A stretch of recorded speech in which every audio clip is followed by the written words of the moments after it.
Môre, dit is Woensdag, kan julle glo?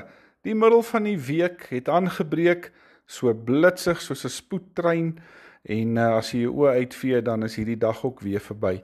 Maar voordat ons daar kom, moet ons nou eers hierdie dag begin.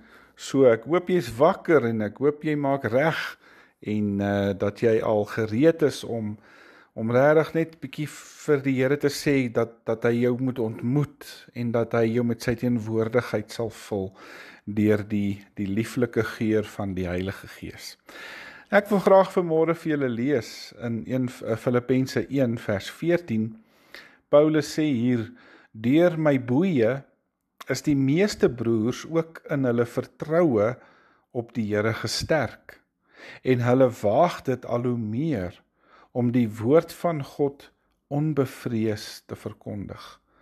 En dis wat Paulus sê, hy sê vir hierdie Filippense eintlik, weet julle, ek is in die tronk, ek is in boeye, ek is geslaan in hierdie kettinge, maar dit moet julle nie afsit nie, want my arrestasie, my staat van inperking, het ander weer die hoop en die moed en die durf gegee om op te staan en heldhaftig die evangelie te begin verkondig. Nou weet julle, dit kos baie moed om op te staan vir dit wat reg is.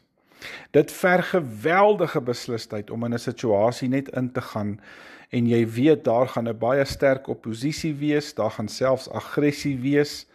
En weet julle, dit is maar presies wat baie Christene van die Nuwe Testamentiese tye af toe gedoen het. Om die boodskap van Jesus in die eerste eeuse Rome te verkondig, dit was glad nie maklik nie.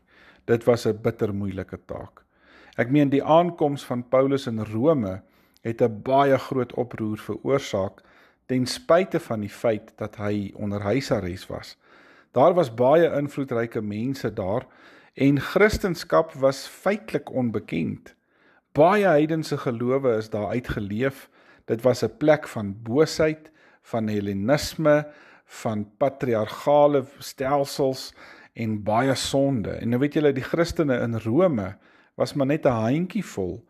As jy die lysie gaan lees in Romeine 16 en Romeine 15, is dit maar 'n skamele 25 of 30 name. Dis maar niks meer as net 'n paar dosyn mense nie.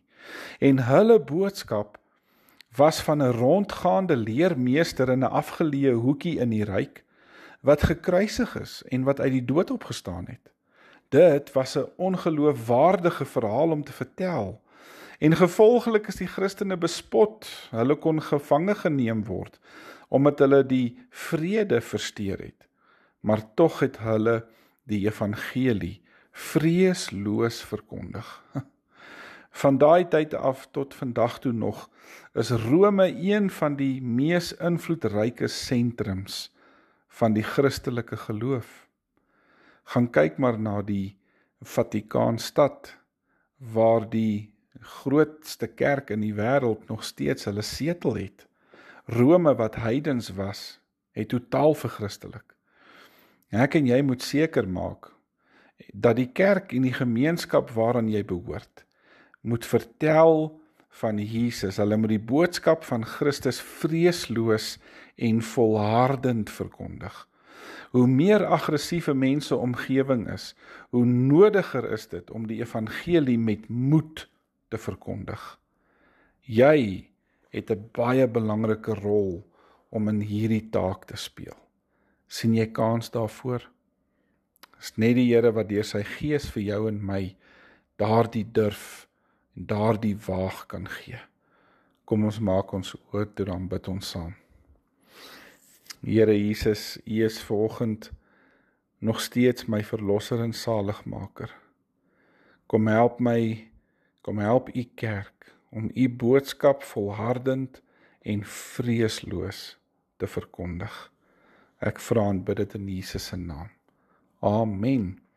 Baie dankie julle. Julle moet 'n wonderlike dag hê en dan gaan ons weer môre voort. Totsiens.